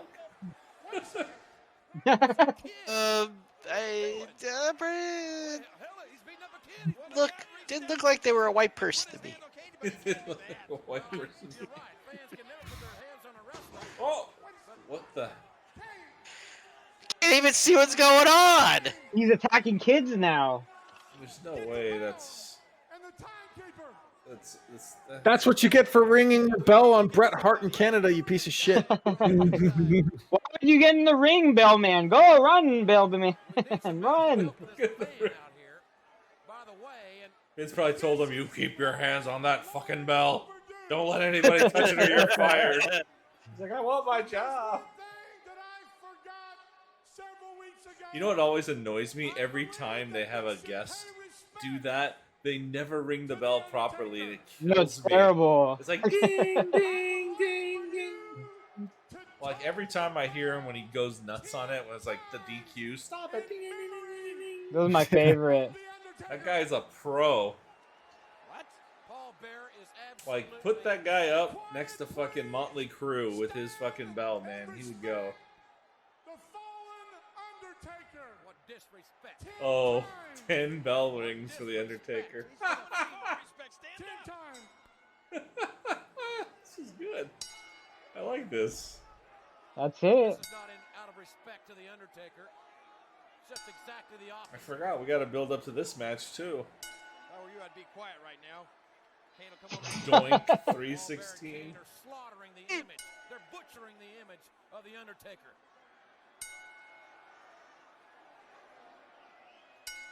That guy can't even count to 10 right now.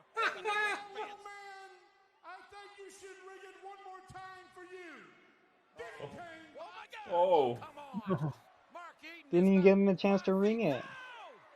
No. Jesus. Oh, jeez. He got him up there. Fucking hell. Yeah, he did. Oh, come on! Enough is enough. You get a fan, and now. Come on, Oh, he's got him at a safe distance. Oh! Woo! That jump kills me, man. Wait for it. I would not. Fuck your tombstone, Kane, man. I would not take that shit. Eventually, like, what, in 2-3 years, does it more like Undertaker does? Yeah. I think later this year he just does it normally. He's just Like when they team up together, because he has to go the same speed as Taker to do the dual tombstones. I remember there's this. What the hell? Oh, I remember there's a segment where Taker's trying to teach Kane the last ride, and he keeps throwing him over his shoulders because he's like supposedly so strong. Has one more tombstone left in his giant body. What a fucking circle jerk for this fucking match. Oh, Austin, we're gonna see his first match on Raw. They fucking got us. They got us. Yeah, that was good. Gee, I wonder whose idea that was. Don't fucking say Fucking swerved. It's gonna be great. You're gonna think it's Austin, and then it's not Austin. We're gonna tell him there's a match, and then we're gonna promote the match, and then we're gonna have him come out for the match. But before the match starts, we're gonna have Shawn and Triple H interfere, and then there's no match. It's gonna be great. fucking Never seen it Cornette done. go on there. Let him wrestle, damn it. It's called wrestling. Yeah, that doesn't make no sense. Somebody step up. He has a tombstone left. Is this when Taker comes back, or is that next week? Oh, someone There answered we your go. question. Are you saying I should have wait for it? Just wait a minute. Wait for it. Wait for it. Crowd cheering. Bell toll. Because you knew they had to start building for this. With actual lighters in the audience, because this is before Yeah. cell phones. Lighters. He's gone. Don't worry. He's gone. Don't worry. Kane did not see the extras of the Royal Rumble. I always like when you think about the logic of wrestling. So Kane's in the arena and he's like, "Start my music." King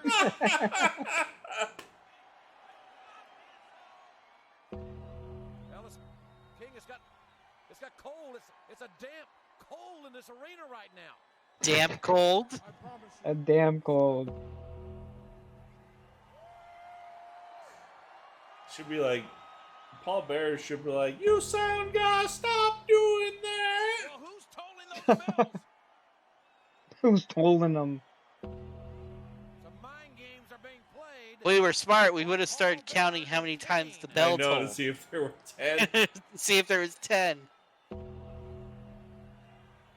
bells are getting louder. And it's getting colder in here. This right here is a fucking big jerk off without the payoff. It's not him. Are you doing that, JR? Well, and I'm doing a set right beside you, King.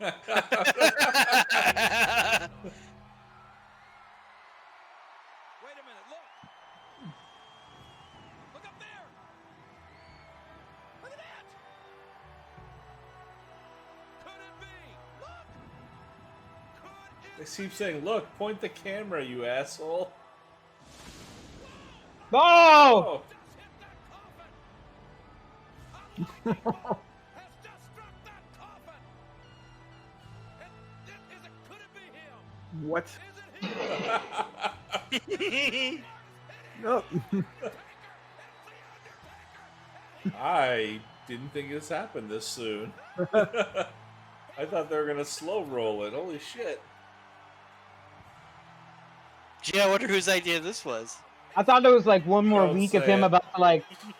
I thought he was gonna like Tombstone Sonny like 1 week and then Undertaker was gonna save him. Her. Into eternal damnation. Oh man, we're going into peak fucking Taker here, guys. Mm-hmm. You've disappointed me. I do. Although his music here is great, his ministry theme is fucking the best. Yeah. The Royal Rumble. No. Did you think that could destroy me? Don't you know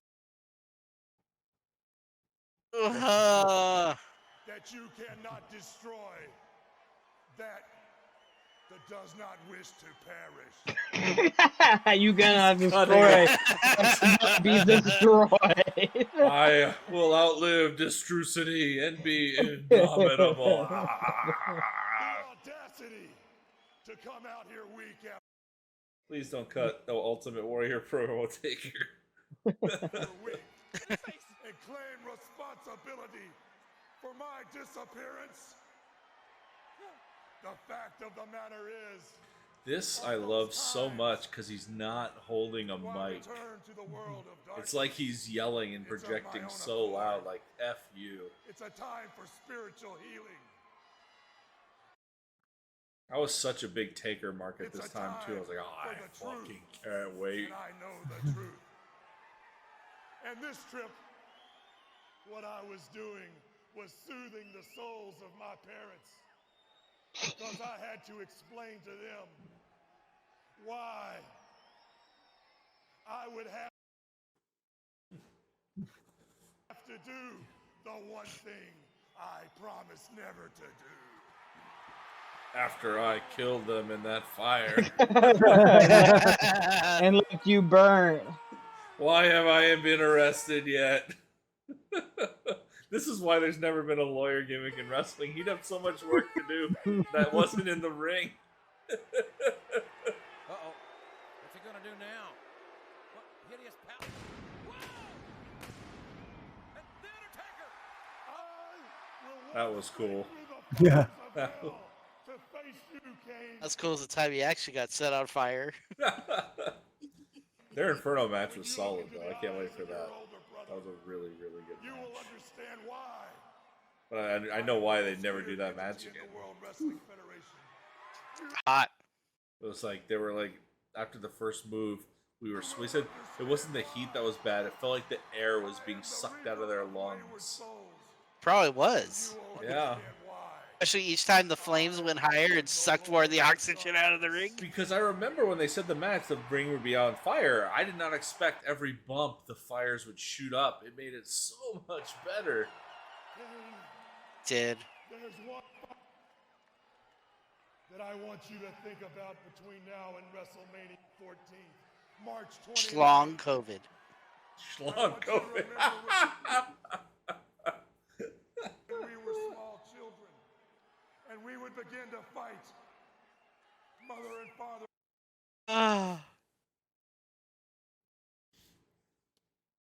Were always there to pull me off of you. Well, this time. This segment saved this show, I think. Yeah. I was really iffy about it, and then.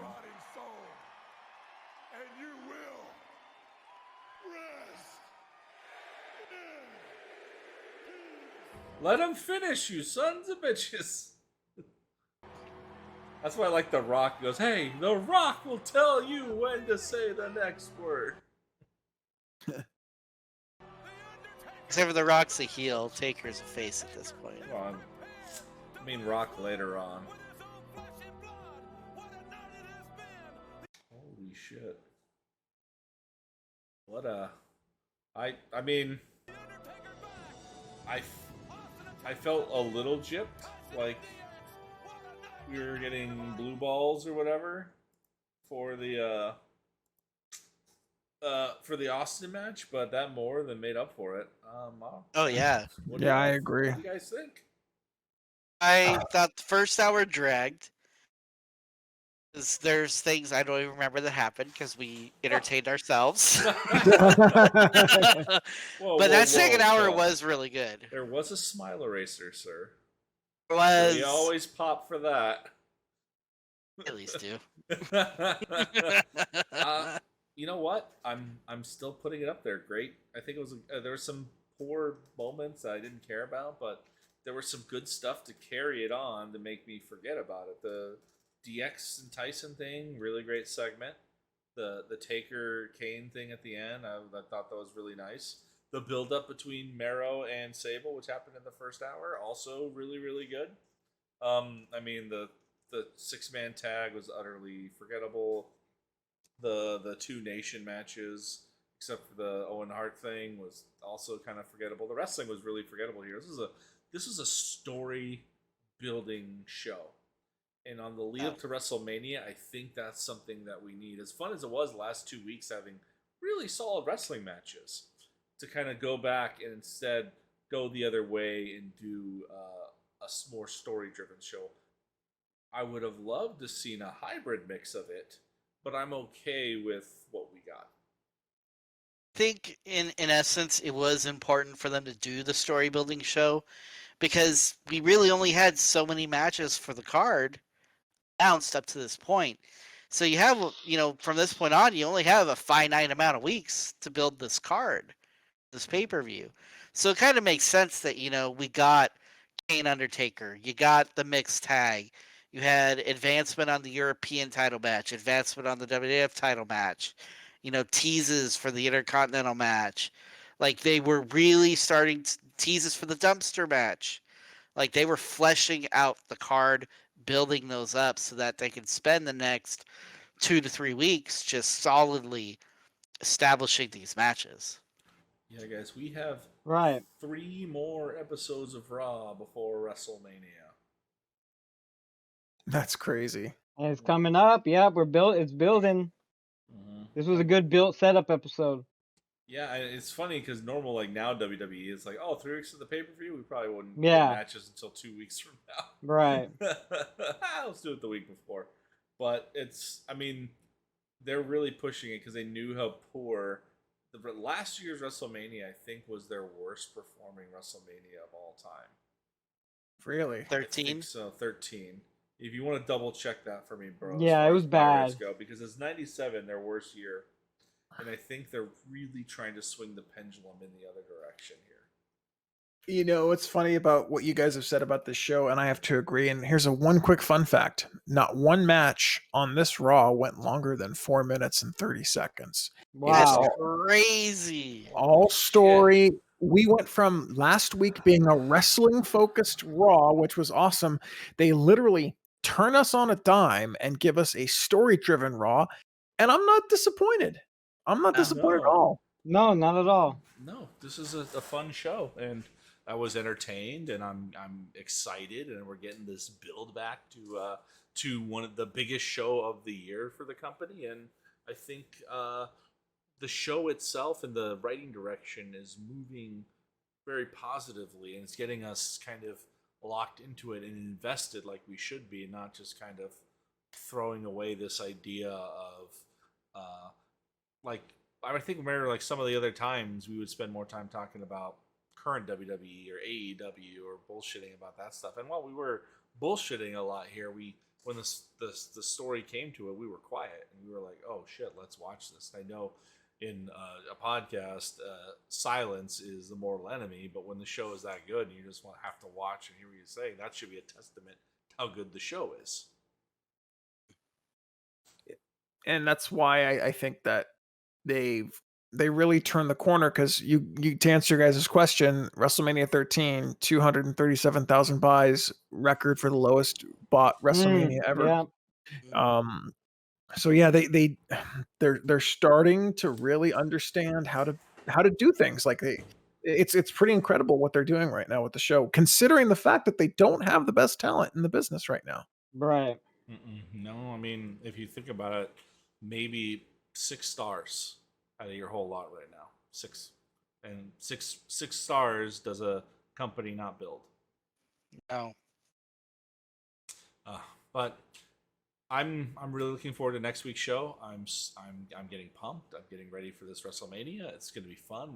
We're always talking about we're building to this moment, the WrestleMania, and then the Raws after this Mania are going to be so good. But the Raws before it have been really good. Yeah. So it feels like it's not going to be this light switch that just gets turned on and Raw is going to be good again. They're just turning the volume up.